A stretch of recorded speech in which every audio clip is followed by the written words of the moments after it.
Hello students, today we are going to start next chapter. Chapter name is ray optics. यानी ray optics. What is ray optics? First mind में ये feed होना चाहिए what is optics. यानी chapter का नाम है वो है रे ऑप्टिक्स. आपके माइंड में सबसे पहले ये आ रहा होगा कि व्हाट इज ऑप्टिक्स. ऑप्टिक्स आप कह सकते हैं फिजिक्स की एक ब्रांच है in which we study about the light and related phenomenas. Light और उससे रिलेटेड जो भी फिनोमिनाज हैं जिनकी स्टडी करते हैं उसको हम बोलते हैं ऑप्टिक्स. क्लियर है? ऑप्टिक्स क्या है? जिसमें हम लाइट की स्टडी करते हैं उस फिजिक्स की ब्रांच को बोला जाता है ऑप्टिक्स. हिंदी में ऑप्टिक्स का मीनिंग होता है प्रकाशिकी, यानी जिसके बारे में जिसमें हम प्रकाश के बारे में पढ़ते हैं. प्रकाश मीन्स लाइट. लाइट के बारे में स्टडी की जाती है उसको बोला जाता है optics. So firstly what is optics ये चैप्टर का नेम है और हम डिफाइन करने वाले हैं ऑप्टिक्स को कि ऑप्टिक्स है क्या. ऑप्टिक्स को हम कह सकते हैं ब्रांच ऑफ फिजिक्स.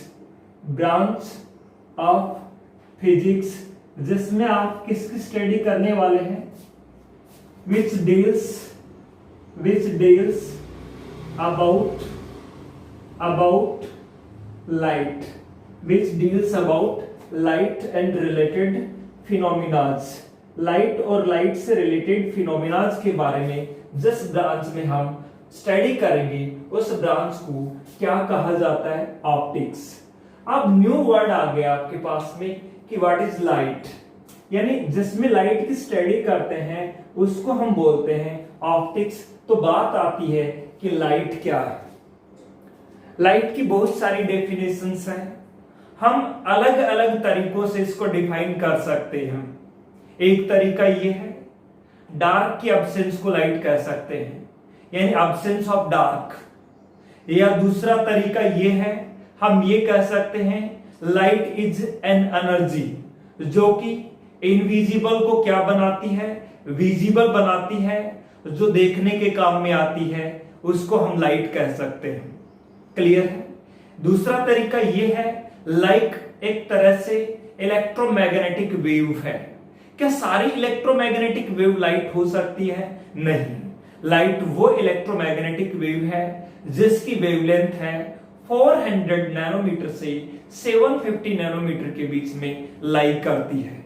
सो इससे पहले इससे कम वेवलेंथ वाली जो वेव है वो अल्ट्रावायलेट आती है. इससे ज्यादा पे जैसे इंफ्रारेड और माइक्रोवेव इस तरह से. तो हम बात कर रहे हैं किसकी? लाइट की. तो लाइट क्या है? एक इलेक्ट्रोमैग्नेटिक वेव है जिसकी वेवलेंथ 400 नैनोमीटर से 750 नैनोमीटर के बीच में लाई करती है. क्लियर है? तो हम इस तरह से लाइट को जो डिफाइन करें, लाइट को हमारे पास डिफाइन करने का क्या तरीका है? या तो आप कह सकते हैं लाइट एक तरह से फॉर्म ऑफ एनर्जी है, या यदि लाइट को आप इलेक्ट्रोमैग्नेटिक वेव कहना चाहें तो हम कह सकते हैं light is electromagnetic wave. Light is an electromagnetic wave. Magnetic wave whose wavelength lies between कहां से कहां के बीच में लाई करती है? 400 नैनोमीटर टू 750 नैनोमीटर. या फिर आप इसको नैनोमीटर में नहीं कहना चाहें, एंगस्ट्रॉम में कहना चाहें तो कह सकते हैं 4000 एंगस्ट्रॉम टू 7500 एंगस्ट्रॉम.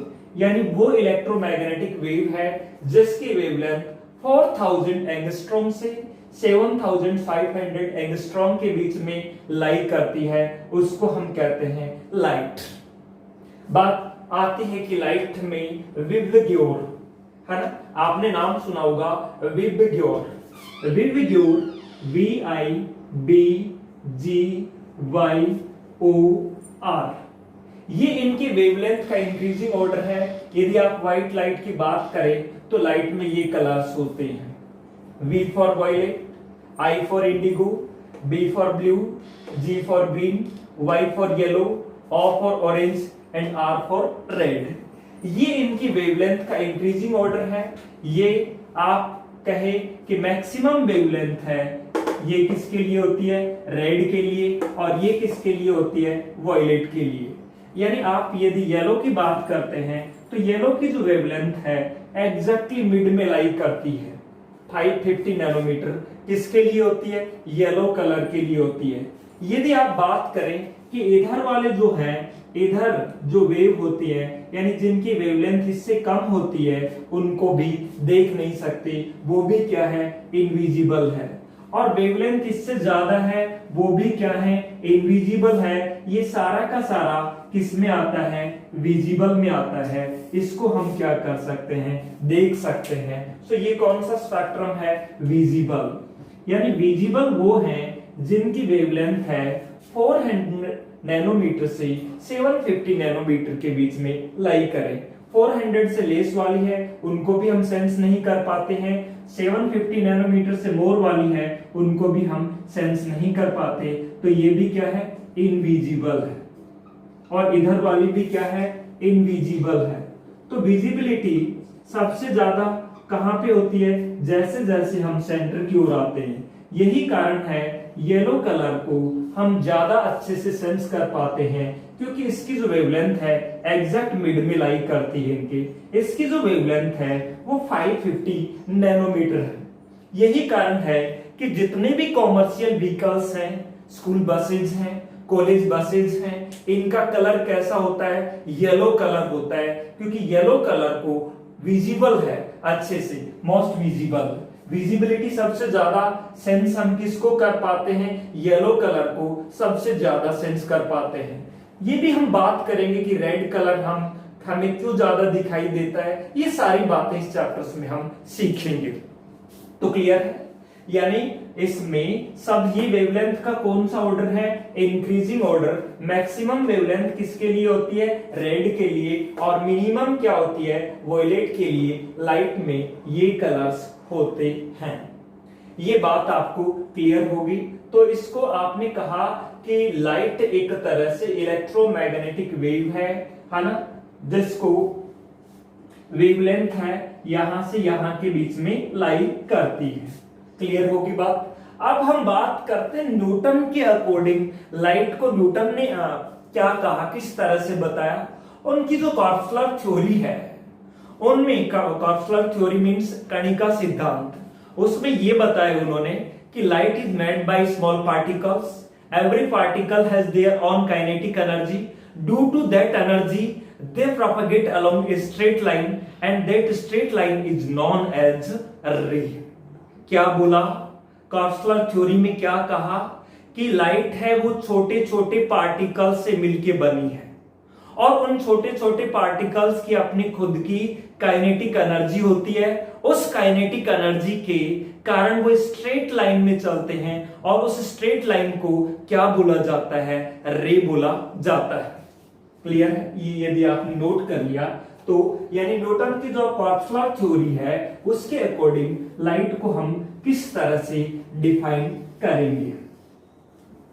लाइट को हम डिफाइन करने का क्या तरीका होगा, न्यूटन की कॉर्पस्कुलर थ्योरी। न्यूटन ने जो कॉर्पस्कुलर थ्योरी दी, न्यूटन्स कॉर्पस्कुलर थ्योरी, कौन सी थ्योरी है, कॉर्पस्कुलर थ्योरी, कॉर्पस्कुलर थ्योरी है ना, न्यूटन की कॉर्पस्कुलर थ्योरी। कॉर्पस्कुलर थ्योरी जो है ना, यानी कणिका सिद्धांत यानी पार्टिकल थ्योरी। इसमें क्या कहा गया है, light is made by small particles, every particle has their own kinetic energy, due to that energy they travel along a straight line and that straight line is known as ray. Clear है, यानी इन्होंने क्या कहा, light is made by small particles, every particles has their own kinetic energy. Due to that energy, they travel along a straight line, है ना, and that it is called रे. इसको रे बोला जाता है. यानी लाइट किससे मिलके बनी हुई है? पार्टिकल्स से मिलके बनी हुई है. ये पार्टिकल्स कैसे चलेगा?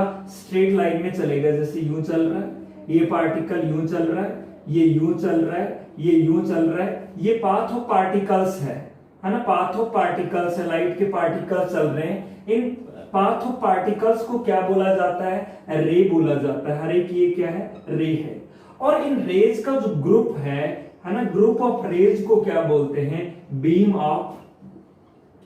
Of light. सो क्लियर हुआ? What is beam of light? Group of several rays is known as beam of light. अब बात ये आती है कि आपने ये कहा कि यहां रे, यानी इस चैप्टर में हम लाइट को क्या बोलने वाले हैं? रे बोलने वाले हैं. रे बोल के स्टडी करेंगे. रे बोल के स्टडी करने के पीछे हमारा मकसद क्या रहेगा कि रिफ्लेक्शन की स्टडी करेंगे, रिफ्रैक्शन की स्टडी करेंगे, और डिफ्रैक्शन हम किसकी? रिफ्लेक्शन. इन दो फिनोमिनाज को हम रे के बेसिस पे एक्सप्लेन कर पाएंगे, क्योंकि रिफ्लेक्शन में हम रे बोलते हैं लाइट को, लेकिन कुछ फिनोमिना जैसे मैं डिफ्रैक्शन, एक छोटा सा एक्सपेरिमेंट के थ्रू आपको मैं दिखाता हूं. जैसे मैंने यहां से लाइट गिराई, इस पे लाइट गिराने पर आप यहां देख पा रहे हैं, इस तरह से फ्लैश लाइट गिराई है मैंने. ये लाइट आपको ये नजर आ रहा है कि ये फिंगर से ट्रांसपेरेंट है. Finger is not transparent, finger transparent नहीं है. तो क्या हो रहा है रियल में ये हो रहा है कि ये जो लाइट थी यहां से इस तरह से हुआ कि इस फिंगर के चारों ओर क्या होगी? बेंड होगी. और लाइट के इस फिंगर के चारों ओर बेंड होने की फिनोमिना को क्या बोला जाता है? डिफ्रैक्शन, जिनकी स्टडी हम आगे के चैप्टर में करेंगे. यानी यहां लाइट किसकी तरह से बिहेव नहीं कर रही? रे की तरह से बिहेव नहीं कर रही. यदि रे होती तो उसको स्ट्रेट निकल जाना चाहिए था, यहां से निकल जाना चाहिए था, लेकिन वो इसके चारों ओर क्या हो रही है? बेंड हो रही है. इस खास फिनोमिना को क्या बोला जाता है? डिफ्रैक्शन बोला जाता है. क्लियर हो गया? अब डिफ्रैक्शन ऐसे इंटरफेरेंस आएगा, ये सारे पॉइंट्स आएंगे, ये उस चैप्टर के साथ में अपन करते रहेंगे बातें. क्लियर है? तो अब मैं चैप्टर को आगे बढ़ाते हुए ये बात होगी, क्योंकि यहां लाइट किसकी तरह से बिहेव कर रही थी? वेव की तरह से. आपने देख लिया, क्योंकि वेव की तरह से इस ऑब्स्टेकल के चारों ओर क्या हो रही थी? बेंड हो रही थी. तो अचानक से आगे वाले चैप्टर में हम लाइट को क्या नाम देंगे? वेव नाम देंगे, और उसको हम बोलेंगे वेव ऑप्टिक्स. रे ऑप्टिक्स में हम लाइट को क्या मान करके स्टडी करेंगे? लाइट को रे मान करके स्टडी करेंगे. अगले चैप्टर में ये जो फिनोमिना है ये क्यों हो रही है, ये डिफ्रैक्शन हो रहा है, क्यों हो रहा है, ये सारी की सारी बातें हम वहां करेंगे वेव ऑप्टिक्स में. तो हाइगन ने इसको क्या माना? फिर वेव माना. तो रियल में इलेक्ट्रोमैग्नेटिक वेव भी है. इसका मतलब ये नहीं कि लाइट को रे कहना गलत है, लाइट रे भी है, लेकिन रे कह करके हम रिफ्लेक्शन और रिफ्रैक्शन को एक्सप्लेन कर सकते हैं. हम डिफ्रैक्शन, इंटरफेरेंस और पोलराइजेशन जैसी फिनोमिनाज को एक्सप्लेन नहीं कर सकते, क्योंकि इन सभी फिनोमिनाज में लाइट एक वेव की तरह से ट्रीट कर रही है. क्लियर है? तो अब हम पहली बात आपके माइंड में ये सेट होना चाहिए कि लाइट को हम इस चैप्टर में क्या बोलने वाले हैं? रे बोलने वाले हैं. और रे बोल करके इस चैप्टर में हम स्टडी करेंगे रिफ्लेक्शन की और रिफ्रैक्शन की. क्लियर है? तो फर्स्टली अब आता है, पहली जो लाइट से रिलेटेड फिनोमिना है वो है रिफ्लेक्शन ऑफ लाइट. फर्स्ट जो फिनोमिना हम जो इस चैप्टर में पढ़ने वाले हैं, स्टडी करने वाले हैं, वो है रिफ्लेक्शन ऑफ द लाइट. तो रिफ्लेक्शन में मैं लाइट को यहां लाइट ना बोल करके क्या बोलूंगा? रे बोलूंगा. Reflection of light, reflection of light. Reflection of light होता क्या है ये आपके माइंड में अच्छे से क्लियर है. मैंने कहा मिरर के बारे में जानते हो, मैं प्लेन मिरर का एग्जांपल ले रहा हूं, आप अच्छी तरह से फेमिलियर हैं प्लेन मिरर से। अब ये प्लेन मिरर है, प्लेन मिरर है, एक साइड इसकी कोटिंग कर रखी है ये इस तरह से। अब यहां पे आप लाइट गिरा रहे हैं, लाइट ने कह के यहां मैं उस लाइट को क्या बोलूंगा, रे बोलूंगा। ये लाइट आपने इंसिडेंट कराई, ये इंसिडेंट करने के बाद में यहां से होने के बाद में बाउंस होके वापस उसी मीडियम में आ जाएगी, है ना, यानी आगे नहीं आएगी, अपना पाथ चेंज कर लेगी और मीडियम चेंज नहीं करेगी, जिस मीडियम से आई थी वापस उसी मीडियम में लौट आएगी। आपने यहां ये देखा कि कोई भी लाइट रे बिना मीडियम चेंज किए हुए इस मीडियम में आ जाए, उसी मीडियम में आ गई है, यानी अपना क्या किया है, इसने पाथ चेंज किया है। इस फिनोमिना को ही क्या बोला जाता है, रिफ्लेक्शन ऑफ लाइट कहा जाता है। रिफ्लेक्शन ऑफ लाइट का मतलब क्या हुआ, phenomena of changing of path of light without changing medium. ये मीडियम एयर था और ये मीडियम मिरर वाला है, तो ये इसने मीडियम चेंज किया क्या, नहीं, उसी मीडियम में वापस आई है। क्या चेंज कर लिया, पाथ, पाथ ये था अब ये चेंज कर लिया। सो इसको हम रिफ्लेक्शन को किस तरह से डिफाइन कर सकते हैं, it is the phenomena of changing the path of light without changing the medium. Clear है। सो इसको आप लिखेंगे it is the phenomena of changing the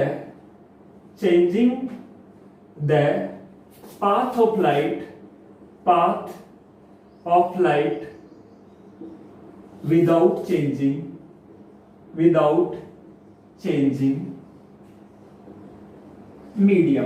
medium को बिना चेंज करते हुए क्या चेंज कर लेना, पाथ चेंज कर लेना। इसी फिनोमिना को क्या कहा जाता है, रिफ्लेक्शन। जो रे इंसिडेंट हो रही है इस रे को बोला जाता है इंसिडेंट रे, है ना, रे बोलेंगे हम। और ये जो वापस आ रही है इस रे को बोला जाता है रिफ्लेक्टेड रे। इस रे को कौन सी रे बोला जाता है, रिफ्लेक्टेड रे। और यहां जो देख रहे हैं इस प्लेन पे जो नॉर्मल लाइन में यदि बनाता हूं तो इसको बोला जाता है ये नॉर्मल। इसको ये जो लाइन है यहां इस पॉइंट पे या इस प्लेन के साथ जो परपेंडिकुलर है वो इसको क्या बोला जाता है, normal. So this is normal. Clear. अच्छा, इस एंगल को बोला जाता है एंगल ऑफ इंसिडेंस और इसको मैं रिप्रेजेंट कर रहा हूं आई से, और इसको बोला जाता है एंगल ऑफ रिफ्लेक्शन, इसको मैं रिप्रेजेंट कर रहा हूं आर से। What is angle of incidence, it is the angle between incident ray and normal.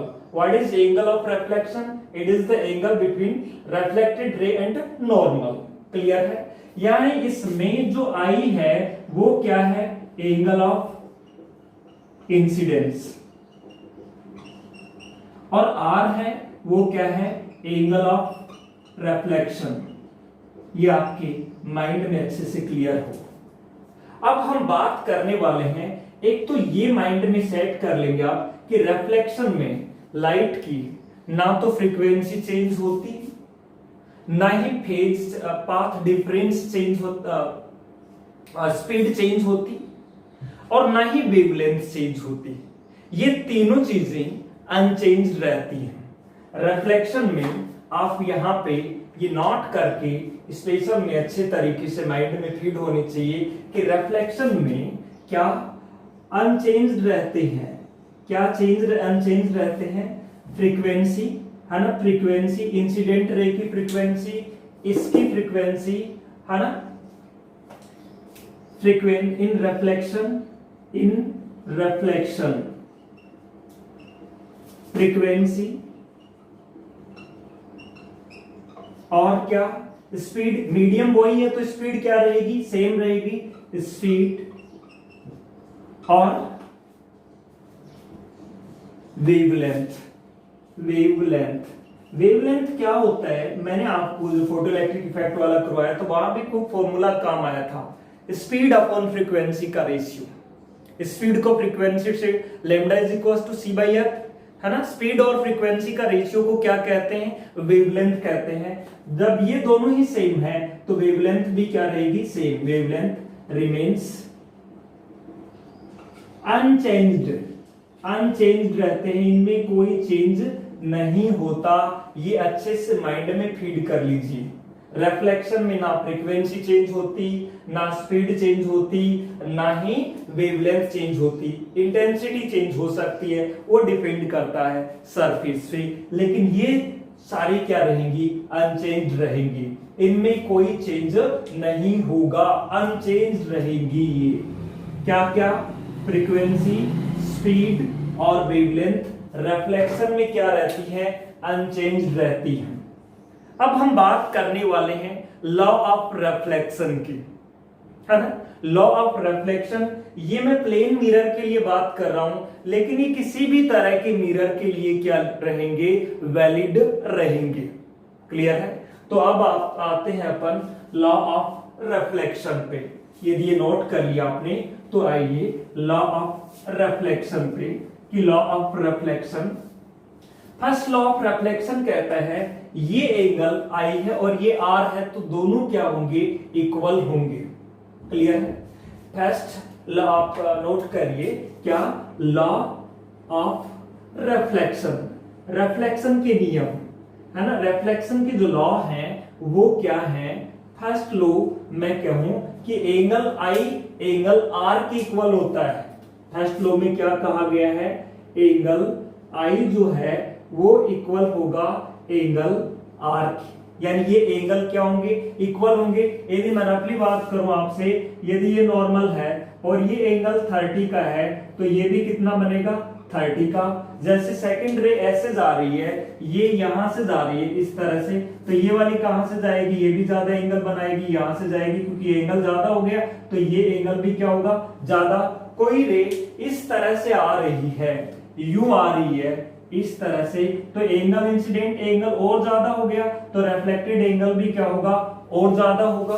ये क्लियर है। और यदि कोई नॉर्मली आ रही है, इस तरह से आ रही है, यूं आ रही है, तो एंगल कितना बना, 0, तो वो वापस भी किधर जाएगी, नॉर्मली ही जाएगी। इसका मतलब समझ गया कि एंगल आई किसके इक्वल होगा, एंगल आर के इक्वल होगा। अब दूसरा बात कहा गया है कि इंसिडेंट रे, नॉर्मल और रिफ्लेक्टेड रे तीनों एक ही प्लेन में होते हैं। किस तरह से कहा गया इस बात को, देखिए यहां एक मिरर है और बोर्ड एक प्लेन है। यहाँ इंसिडेंट रे आई कौन से प्लेन से आई है, बोर्ड वाले प्लेन से। नॉर्मल भी कौन से है, बोर्ड वाले प्लेन में। रिफ्लेक्टेड रे भी किधर जाएगी, बोर्ड वाले प्लेन में। तो तीनों क्या करते हैं, सेम प्लेन में होते हैं और एक कॉमन पॉइंट पर मीट करते हैं। क्लियर है। तो सेकंड जो पॉइंट है वो क्या कहा गया है, इंसिडेंट रे, है ना। इंसिडेंट रे आप पूरा लिखेंगे, आई रे मतलब incident ray, reflected ray and normal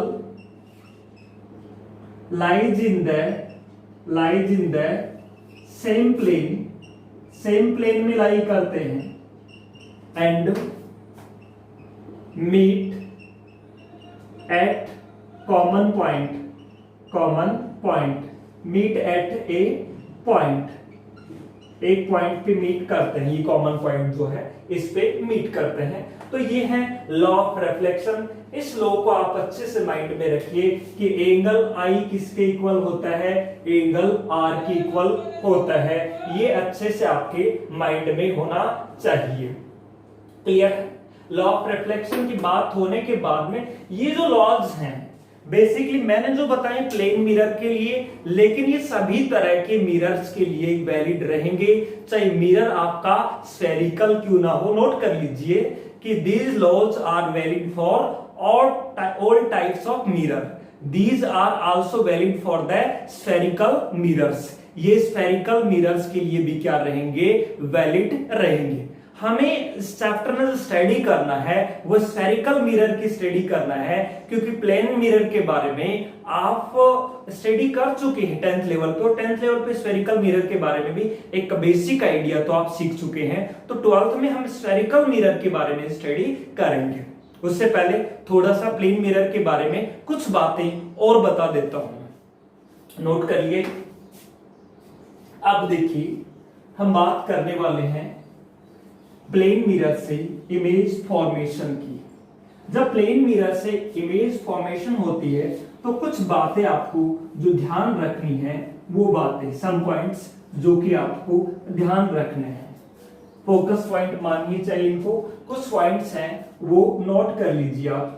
कुछ पॉइंट्स हैं प्लेन मिरर के लिए, है ना, पॉइंट्स हैं कहां से, image formation from plane mirror. ये पॉइंट्स किसके लिए बता रहा हूं मैं, प्लेन मिरर के लिए बता रहा हूं।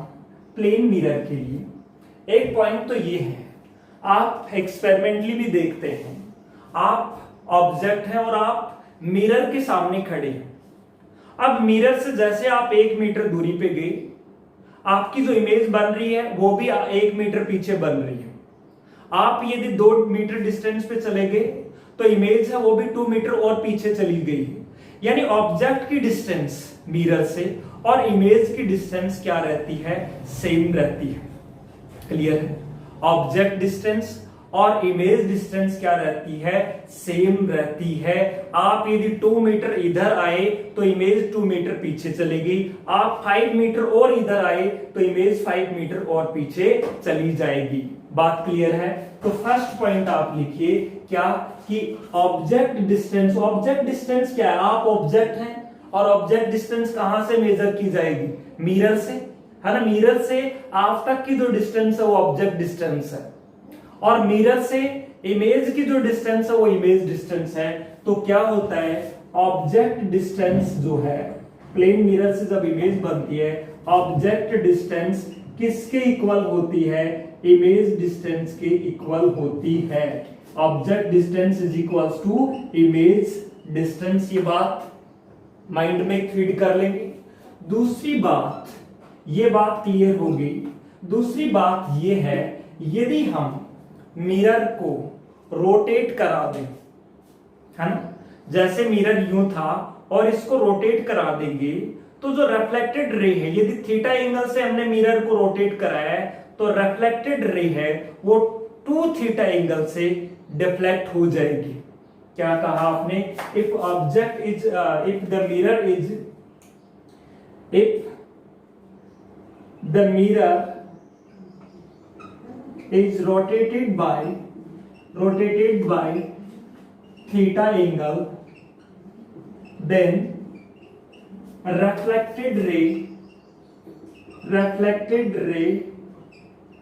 get deflect कितनी हो जाएगी, deflected by 2 थीटा एंगल से डिफ्लेक्ट हो जाएगी। कहने का मतलब ये हुआ, मिरर यूं था और ये रे आ रही थी, नॉर्मली आ रही थी और वापस नॉर्मली जा रही थी। जैसे ही मिरर को आपने इस तरह से रोटेट करा दिया, नॉर्मल अब इधर हो गया, पहले यूं था, अब ये पहले किधर था, नॉर्मल यूं था इस तरह से, और रे तो इधर से ही आ रही थी, रे तो किधर से आ रही थी, इधर से ही आई, लेकिन वो ये यूं आई नॉर्मल यूं, और ये नॉर्मल है, पहले नॉर्मल ये था और रे भी ये थी, तो अब वो इधर, यानी कितने से डिफ्लेक्ट हो जाएगी, 2 थीटा से डिफ्लेक्ट हो जाएगी। ये बात समझ में आ गई क्या? यदि थीटा एंगल से हमने इसको डिफ्लेक्ट रोटेट करा दिया तो जो रिफ्लेक्टेड रे है वो कितना एंगल से रोटेट हो जाएगी, 2 थीटा एंगल से रोटेट हो जाएगी। थर्ड पॉइंट, यदि आप ऑब्जेक्ट और आप मिरर के सामने आप मूव कर रहे हैं, आप आगे की ओर मूव कर रहे हैं, तो आपकी इमेज जो है वो भी इधर से मिरर की ओर ही आएगी। आप जैसे मिरर की ओर जाएंगे तो इमेज भी इधर आएगी, और आप मिरर से दूर जाएंगे, आप दूर भागेंगे तो इमेज भी मिरर से क्या जाती जाएगी, पीछे दूर जाती जाएगी। आप v की स्पीड से भाग रहे हैं तो आपकी जो इमेज है वो उसकी स्पीड क्या होगी, 2v की स्पीड होगी। यानी थर्ड पॉइंट आप नोट करेंगे, इंक्लाइंड एट एंगल, है ना, किसी एंगल पे इंक्लाइंड हो। जैसे एंगल पे इंक्लाइंड होने का मतलब ये हुआ, एक मिरर ये है और दूसरा मिरर ये है, इधर ये पेंट किया हुआ है और इधर ये पेंट किया हुआ है, इनके बीच में एंगल क्या है थीटा, और यहाँ ऑब्जेक्ट रख दोगे तो कितनी इमेजेस बनेंगी, उस इमेजेस का क्या कॉन्सेप्ट होगा, आप किस तरह से उनको ध्यान रखेंगे। आप ये जो वैल्यू है, यदि थीटा की वैल्यू आप ये वैल्यू कैलकुलेट करेंगे 360 डिवाइडेड बाय थीटा, दो चीजें आ सकती है इसकी वैल्यू में। यदि ये वैल्यू आपके पास में क्या आ रही है, इवन आ रही है ना, यदि ये वैल्यू आप किसकी वैल्यू निकालो, 360 को एंगल से डिवाइड कर दो और ये वैल्यू क्या आ रही है, इवन जान रहे हो ना, 2, 4, 6 और ये इस तरह की जो वैल्यू आ रही है, इवन वैल्यू आ रही है, इवन नंबर आ रही है ना, देन नंबर ऑफ इमेज है, देन नंबर ऑफ इमेज है, उसके लिए फॉर्मूला होगा क्या, 360 divided by theta minus 1। Clear. Second है यानी इफ 360 डिवाइडेड बाय थीटा की वैल्यू क्या आ रही है, ओड आ रही है, देन उस केस में देन नंबर ऑफ इमेजेस है वो कितनी होगी, वो होगी 360 डिवाइडेड बाय थीटा, यानी थीटा से डिवाइड कर लेंगे, उसमें -1 नहीं करेंगे। कहने का मतलब यदि इवन आए तो भी -1 करना, इवन आए तो, और -1 करोगे तो ओड बनेगी वो, और ओड आ रही है तो कोई दिक्कत है ही नहीं, डायरेक्ट वो है। जैसे मैं एक एग्जांपल दूं आपको, जैसे सबसे पहले मैं इसके एग्जांपल की बात कर रहा हूं, इस वाले एग्जांपल की।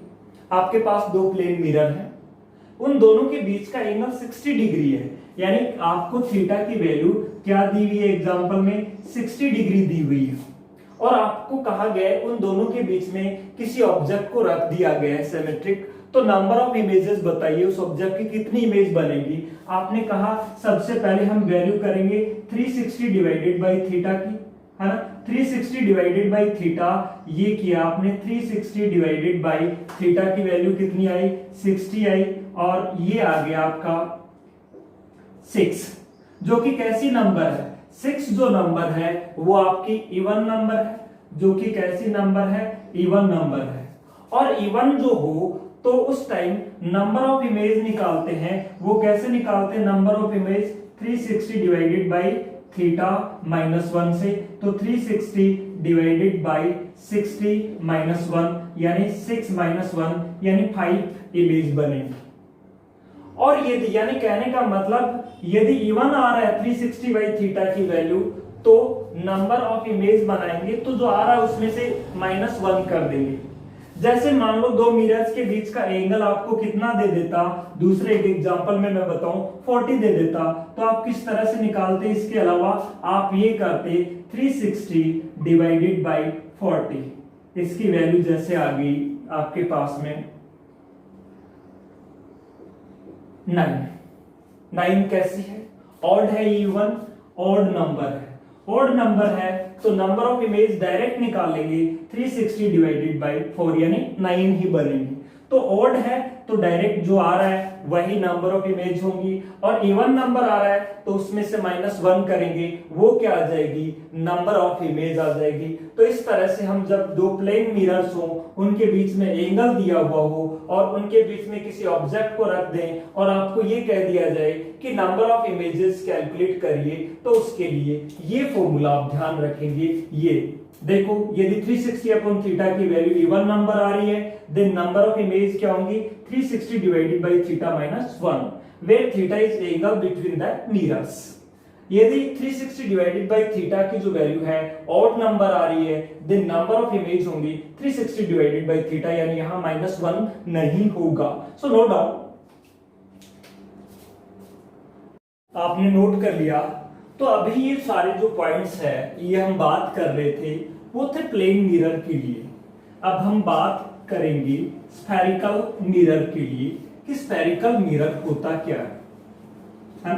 स्फेरिकल मिरर है क्या रियल में, ये हम ये माने कि एक मिरर है और वो जो मिरर है उसका जो रिफ्लेक्टिंग पार्ट है वो रिफ्लेक्टिंग सरफेस है वो किसका पार्ट है, एक होलोस्फीयर का पार्ट है, तो हम कहेंगे वैसे मिरर को बोलेंगे spherical mirror.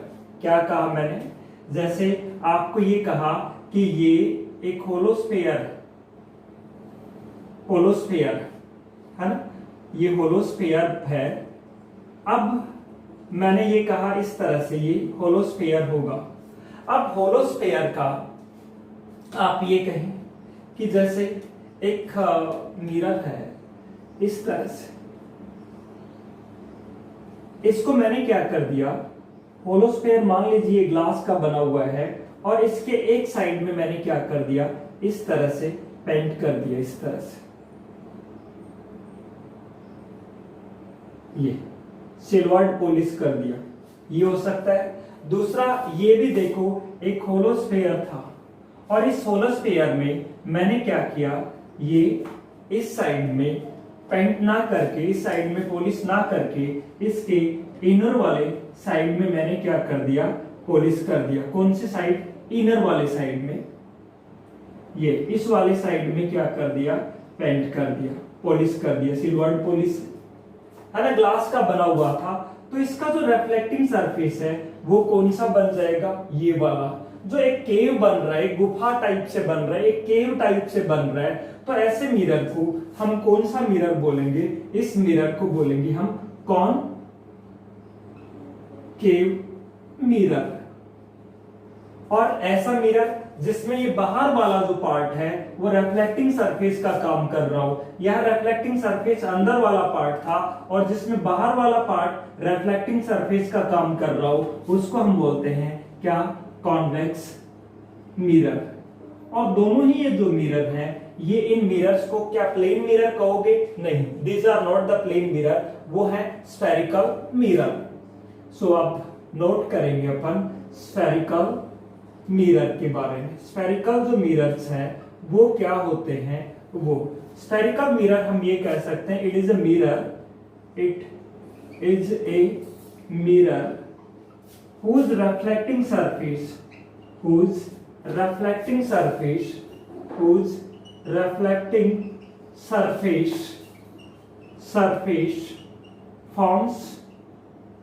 a part of hollow sphere। ऐसे मिरर को बोला जाता है स्फेरिकल मिरर। जैसे ये क्या है, it is a mirror whose reflecting surface form a part of hollow sphere, यानी जिसका रिफ्लेक्टिंग सरफेस है, किसका पार्ट है, किसका हिस्सा है, एक होलो स्फीयर का। दिस इज पार्ट, ये पार्ट है ही नहीं, मैंने क्या दिखाने के लिए, स्फीयर दिखाने के लिए बताया है ना। तो ये कितने तरह के होते हैं, दो तरह के होते हैं। There are two types of spherical mirror. इसके टाइप्स जो हैं वो कितने होते हैं, दो होते हैं। टाइप्स जो होते हैं वो टू होते हैं, है ना। पहला तो कौन सा होता है, कॉनकेव मिरर, ये कॉनकेव मिरर है ना, इससे लिख देता हूं। पहला जो है वो है कॉनकेव मिरर, और दूसरा जो टाइप है वो कौन सा मिरर है, कॉन्वेक्स मिरर। सेकंड जो है वो है कॉन्वेक्स मिरर। क्लियर हो गया, यानी मिरर के बारे में आपको ये बातें क्लियर हो गई कि मिरर क्या होता है, spherical, it is a mirror whose reflecting surface form a part of hollow sphere। उसको हम क्या बोलते हैं, स्फेरिकल मिरर। कितने तरह के होते हैं, दो तरह के। जैसे मान लो ये ऐसा होलो स्फीयर था, उसके आउटर साइड को ग्लास का है, ये आपने सिल्वर्ड कर दिया, तो रिफ्लेक्टिंग सरफेस कौन सा हुआ, अंदर वाला, ये रिफ्लेक्टिंग सरफेस है। यहाँ पे रिफ्लेक्टिंग सरफेस ये वाला है, और इस साइड में देख रहे हैं इस डायग्राम में रिफ्लेक्टिंग सरफेस कौन सा है, ये वाला, ये यहाँ पे रिफ्लेक्टिंग सरफेस है, आउटर वाला। तो जिसमें आउटर वाला जो रिफ्लेक्टिंग सरफेस होता है उसको आप क्या कहते हैं, कॉनकेव मिरर। और जिसमें इनर वाला होता है जिसको अपन बोलते हैं कॉन्वेक्स मिरर। तो कॉनकेव मिरर में आप क्या कह सकते हैं, in which reflection of light take place from inner part से, है ना, इनर पार्ट से, in which reflection of light take place from inner part. और इसको तो क्या बोलेंगे आप, कॉन्वेक्स मिरर क्या बोलेंगे, in which reflection of light take place from inner part. और कॉन्वेक्स मिरर ये क्या होता है, इसके बारे में आप क्या लिखेंगे, इन विच, है ना, reflection of light take place from outer part, reflection of light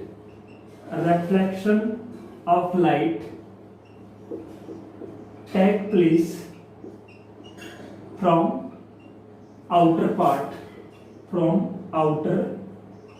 part, यानी लाइट का जो रिफ्लेक्शन है वो कौन से पार्ट से हो, आउटर पार्ट से हो, क्योंकि इनर पार्ट तो क्या है, इसका कोटिंग कर रखा है, सिल्वर्ड पॉलिश कर रखी है, क्लियर है। सो इसको आप बना लीजिए, ये कैसा है, कॉनकेव, और ये कैसा है, कॉन्वेक्स। कॉनकेव में कौन सी साइड काम आएगी मिरर का, इनर वाली, और कॉन्वेक्स में कौन सी साइड काम आएगी, आउटर वाली। तो ये होगी कॉनकेव मिरर और कॉन्वेक्स मिरर दोनों की डेफिनेशन होगी। ये नंबर 1 वाला था ये, और ये नंबर 2 वाला है। ये नंबर 1 वाले का डायग्राम है, ये नंबर 2 वाले का डायग्राम है, क्लियर। अब हम बात करेंगे some important definitions related to spherical mirror. Spherical mirror से रिलेटेड कुछ इंपॉर्टेंट डेफिनेशंस जो कि चैप्टर में हमें काम आएंगी, बार बार हम बोलेंगे। पॉल, है ना, उसका डायमीटर, उसकी रेडियस ऑफ कर्वेचर, उसकी फोकल लेंथ, ये सब तो हमारे माइंड में ये होना चाहिए अच्छे से कि रियल में होते क्या है। तो ये नोट कर लिया, तो मैं आगे बढ़ता हूं। Some important definitions related to spherical mirror क्या है, टॉपिक का नाम लिखिए, some important definitions related to spherical mirror. Spherical mirror से रिलेटेड कुछ इंपॉर्टेंट डेफिनेशंस। एक ही डायग्राम में मैं सभी इनको दिखा रहा हूं। क्या कहा आपने, some important definitions related to spherical mirror. Spherical mirror से रिलेटेड कुछ इंपॉर्टेंट डेफिनेशंस। जैसे मैं एक स्फेरिकल मिरर बना रहा हूं यहां पे, ये स्फेरिकल मिरर, यानी स्फेरिकल मिरर है तो ये किसी होलो स्फेयर का पार्ट होना चाहिए, और ये मिरर मैंने बना दिया यहां से लेके यहां तक, यानी कोटिंग जो कर रखी है इसमें मैं कौन से पार्ट में कोटिंग कर दें, आउटर वाले में कर दें। आउटर वाले में करोगे तो कौन सा बन जाएगा, ये बन जाएगा आपका कॉनकेव मिरर। ये यहां तक बना दिया, है ना, आगे ये है ही नहीं, ये तो स्फेयर का पार्ट था, ये है ही नहीं ये पार्ट। हमारे पास रिफ्लेक्टिंग सरफेस कौन सा है, इतना ही है, ये है, ये यहां। तो ये जो आपने कर रखा है, ये क्या कर रखा है, सिल्वर्ड सरफेस है, यानी इस पे जो पॉलिश कर रखी है वो कैसी है, सिल्वर्ड सरफेस, यानी यहाँ पे कोटिंग कर रखी है। कैसा मिरर बन गया, ये कॉनकेव मिरर बन गया। अब देखो एक बात आती है यहाँ पे, जो फर्स्ट डेफिनेशन है जिसको हम डिफाइन करने वाले हैं वो है क्या, पॉल की डेफिनेशन। 1 नंबर में फर्स्ट जो डेफिनेशन है वो है पोल। पोल को हम किससे रिप्रेजेंट करेंगे, कैपिटल P से रिप्रेजेंट करेंगे। ये देखो मान लो यहां से लेके 1 सेंटीमीटर, 2, 3, 4, 5, 6, 10 सेंटीमीटर है, तो यहां से भी और यहां से भी एग्जैक्ट मिड में जो पॉइंट होगा, इस पॉइंट को हम क्या बोलेंगे, पोल बोलेंगे। ये तो सरफेस हो ही गया, ये इसकी कहीं आप इसको समझ लो, ये पॉलिश कर रखी है उसकी बात है। इस पॉइंट को हम क्या बोलेंगे, पोल बोलेंगे। ये जो पॉइंट है जिसको मैं यहां डार्क कर रखा है, this is the pole. So what is pole, it is the geometrical centre of the mirror, यानी ज्योमेट्रिकल का मतलब एग्जैक्ट मिड में। So what is pole, it is the, इसको हम डिफाइन कर सकते हैं, it is the geometrical centre of the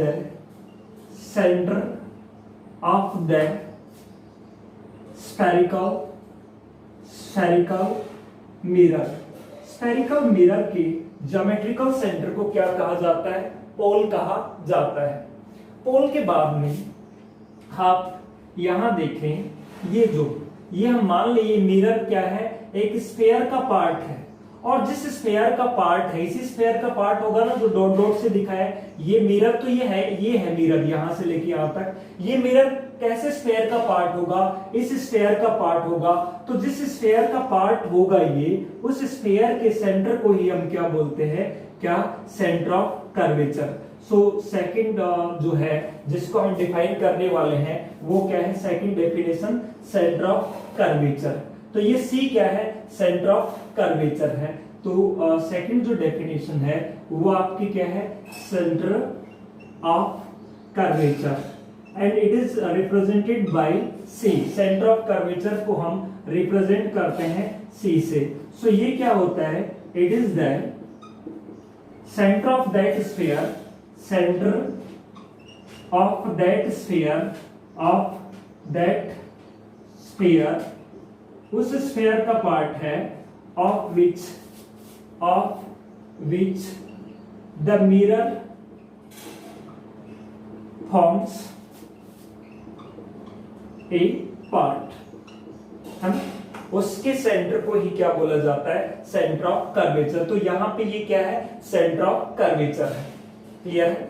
अब थर्ड जो डेफिनेशन की बात करने वाले हैं इसको हम बोलेंगे radius of curvature. Radius of curvature क्या होगी, पोल और सेंटर ऑफ कर्वेचर के बीच की डिस्टेंस। ये जो डिस्टेंस है ये, इसको हम कहेंगे क्या, रेडियस ऑफ कर्वेचर। जो आप ये देख रहे हैं ये वाली जो डिस्टेंस है इसको क्या बोला जाता है, radius of curvature.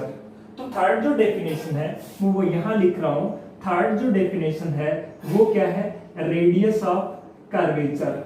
Radius of curvature, radius of curvature real में होती क्या है, रेडियस ऑफ कर्वेचर होती है, it is the distance between pole and centre of curvature and it is represented by capital R. Radius of curvature को हम किससे represent करते हैं, कैपिटल आर से रिप्रेजेंट करते हैं।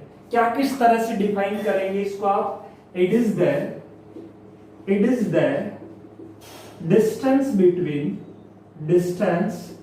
between pole and center of curvature। पोल और सेंटर ऑफ कर्वेचर की बीच की डिस्टेंस को ही क्या कहा जाएगा, रेडियस ऑफ कर्वेचर, या फिर इस स्फीयर की जो रेडियस है वही क्या होगी, रेडियस ऑफ कर्वेचर, यानी आर क्या होगा, पी सी। ये जो है, ये जो डायग्राम में दिखाई है, ये यहां से यहां तक की ये जो है ये क्या है, रेडियस ऑफ कर्वेचर है। ये बात क्लियर होगी रेडियस ऑफ कर्वेचर की। अब नेक्स्ट जो डेफिनेशन आती है इनको नोट कर लीजिए। नेक्स्ट डेफिनेशन की हम बात करने वाले हैं प्रिंसिपल एक्सिस। पोल क्लियर हो गया, ये सेंटर ऑफ कर्वेचर, और ये इन दोनों के बीच की जो डिस्टेंस है जिसको आपने क्या कहा, रेडियस ऑफ कर्वेचर, यानी पोल और सेंटर ऑफ कर्वेचर के बीच की डिस्टेंस। अब देखो हम बात करने वाले हैं प्रिंसिपल एक्सिस की। क्या है, प्रिंसिपल एक्सिस। प्रिंसिपल एक्सिस क्या है, फोर्थ पॉइंट है आपका प्रिंसिपल एक्सिस, यानी पोल और सेंटर ऑफ कर्वेचर से पास होने वाली एक्सिस। ये एक्सिस, ये देखो, ये जो एक्सिस है ये वाली एक्सिस, ये कहां से जा रही है, पोल और सेंटर ऑफ कर्वेचर से जाने वाली एक्सिस। इस एक्सिस को कौन सी एक्सिस बोला जाता है, principal axis. So what is principal axis, it is the axis passing through pole and centre of curvature. So next note करेंगे आप क्या, फोर्थ आपका principal axis. Principal axis, principal axis क्या होती है, it is the axis, it is the axis passing through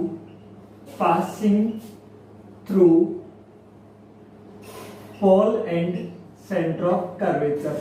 pole and center of curvature, pole और center of curvature से पास होने वाली एक्सिस को क्या बोलते हैं, प्रिंसिपल एक्सिस। देन बात करेंगे आप फोकस पॉइंट की, प्रिंसिपल फोकस है ना, फोकस पॉइंट या principal focus point. Principal focus point को हम रिप्रेजेंट करेंगे कैपिटल एफ से। प्रिंसिपल फोकस क्या होता है, जैसे प्रिंसिपल एक्सिस के पैरेलल कोई भी रे है, रिफ्लेक्शन के बाद में जिस पॉइंट पे, जैसे ये यहां आई, यहां से यहां रिफ्लेक्ट होके यहां से जाएगी, प्रिंसिपल एक्सिस के पैरेलल कोई भी इंसिडेंट रे, जैसे ये यूं आई, रिफ्लेक्ट होकर के प्रिंसिपल एक्सिस के जिस पॉइंट पर इंटरसेक्ट करती है उसी पॉइंट को क्या बोला जाता है, फोकस पॉइंट। जैसे ये यहाँ इंटरसेक्ट करेगी तो ये देखो, ये कंप्लीट जो लेंथ है, ये तो क्या बोला आपने, आर बोल रखा, आर तो ये लेंथ है, ये कंप्लीट लेंथ यहाँ से यहाँ तक की, और ये जो है इनके एग्जैक्ट मिड में ये होगा फोकस पॉइंट, है ना। ये एफ है, ये क्या होगा, फोकस पॉइंट, या तो ये कह सकते हैं mid point of pole and centre of curvature. Focus को क्या कर सकते हैं, इस तरह से डिफाइन कर सकते हैं, क्या, it is the mid point of pole and centre of curvature, pole and centre of curvature. आगे मैं दूसरा भी बताऊंगा कि प्रिंसिपल एक्सिस के पैरेलल कोई भी रे रिफ्लेक्शन के बाद में प्रिंसिपल एक्सिस के जिस पॉइंट पर इंटरसेक्ट करती है उसी पॉइंट को क्या कहा जाता है, फोकस पॉइंट। और इसको हम किससे रिप्रेजेंट करते हैं, कैपिटल एफ से। और ये जो डिस्टेंस है पोल और फोकस पॉइंट के बीच की, इसको बोला जाता है फोकल लेंथ, और इसको रिप्रेजेंट करते हैं हम स्मॉल एफ से। ये जो डिस्टेंस है इसको हम बोलते हैं क्या, focal length. So next definition है वो क्या है, फोकल लेंथ की। फोकल लेंथ क्या होता है वो नोट करिए, फोकल लेंथ। फोकल लेंथ को किससे रिप्रेजेंट किया जाता है, स्मॉल एफ से। और ये क्या होती है, it is the distance between pole and focus point, distance between pole and focus point, capital F. P और कैपिटल एफ के बीच की जो डिस्टेंस है इसी को क्या बोला जाता है, फोकल लेंथ बोला जाता है। या फिर आप स्मॉल एफ को लिख सकते हैं पी एफ। पी और एफ के बीच की डिस्टेंस को ही हम क्या कहते हैं, फोकल लेंथ कहते हैं। आई थिंक ये क्लियर हो गया होगा फोकल लेंथ क्या होता है। अब हम बात करेंगे क्या, कार्टेशियन सिस्टम की। कार्टेशियन साइन कन्वेंशन क्या है, क्लियर है। हम बात करने वाले हैं कार्टेशियन साइन कन्वेंशन की। ये नोट कर लिया आपने, इसमें शायद मेरे हिसाब से सारी बातें आपको क्लियर हो गई होगी। अब हम बात करने वाले हैं कार्टेशियन साइन कन्वेंशन की, है ना। Cartesian sign convention, Cartesian sign convention. तो कार्टेशियन साइन कन्वेंशन, टॉपिक का नाम है आपका कार्टेशियन। यहां रटने की बिल्कुल भी जरूरत नहीं है, आपको अप्लाई करेंगे सारे के सारे आ जाएंगे। कार्टेशियन साइन कन्वेंशन, देखो ये टॉपिक, सबसे पहले मैं ये मान रहा हूं, ये अपने पास क्या था, एक स्फीयर था, क्लियर है। ये एक स्फीयर था और ये स्फीयर था, मुझे स्फेरिकल मिरर बनाना है। मैंने ये इस तरह से ये इधर क्या कर दी, कोटिंग कर दी, इस पे ये पॉलिश कर दी, ठीक है। अब ये मैं ऐसे, ये तो है ही नहीं, ये तो स्फीयर दिखाने के लिए मैंने दिखाया है। अब आप ये कहें कि ये क्या है, पोल है, ये क्या है, सेंटर ऑफ कर्वेचर है, और ये क्या है, प्रिंसिपल एक्सिस है। What is this, pole, what is this, centre of curvature, और ये क्या है, प्रिंसिपल एक्सिस है। ये सारी बात आपको क्लियर हो गई। ये जो देख रहे हैं, ये जो लाइन में दिखा रहा हूं, पोल और फोकस पी और सी से जाती हुई, वो क्या है, प्रिंसिपल एक्सिस है।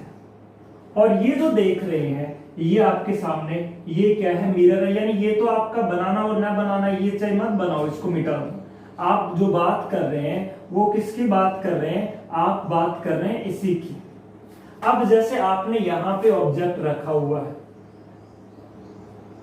तो ये जो डिस्टेंस है इसको आप बोलोगे ऑब्जेक्ट डिस्टेंस। ये आपका ऑब्जेक्ट है जैसे, और इस ऑब्जेक्ट को क्या बोलोगे, ऑब्जेक्ट डिस्टेंस, ये यू है। और इंसिडेंट रे इधर जा रही है, मान लो ये इंसिडेंट रे की डायरेक्शन है, इंसिडेंट रे, क्लियर है। और ये हाइट, जैसे मान लो यहां कोई इमेज बन रही होगी, इमेज फॉर्मेशन की अभी बात करेंगे हम। जैसे ये ऑब्जेक्ट था और ये इमेज बन रही होगी, तो ऑब्जेक्ट की डिस्टेंस हो चाहे इमेज की डिस्टेंस हो, सारी की सारी कहां से मेजर की जाएंगी? पोल से। यहां से मेजर करें, यहां से करें, यहां से करें, कहां से करें? सारी की सारी जो डिस्टेंस है, चाहे ऑब्जेक्ट की डिस्टेंस हो चाहे इमेज की डिस्टेंस हो, कहां से मेजर की जाएंगी? पोल से। तो साइन कन्वेंशन में फर्स्ट पॉइंट जो आप नोट करिए कि all distances are measured from pole. All distances are measured from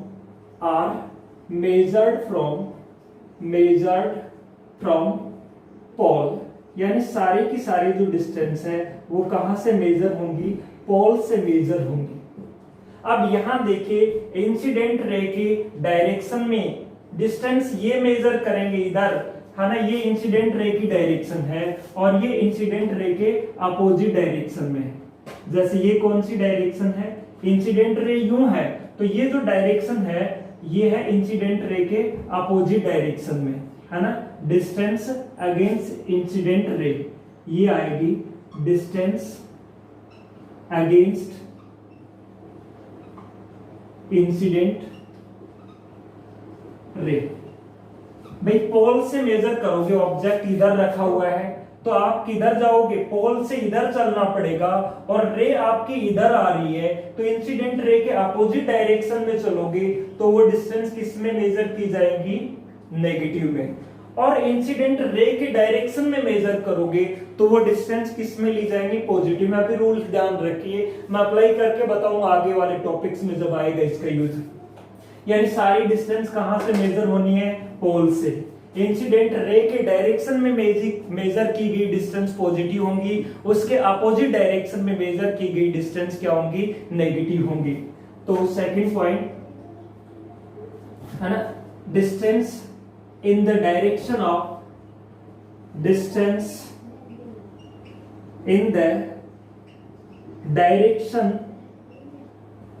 of incident ray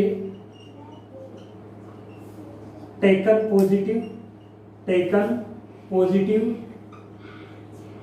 and in the opposite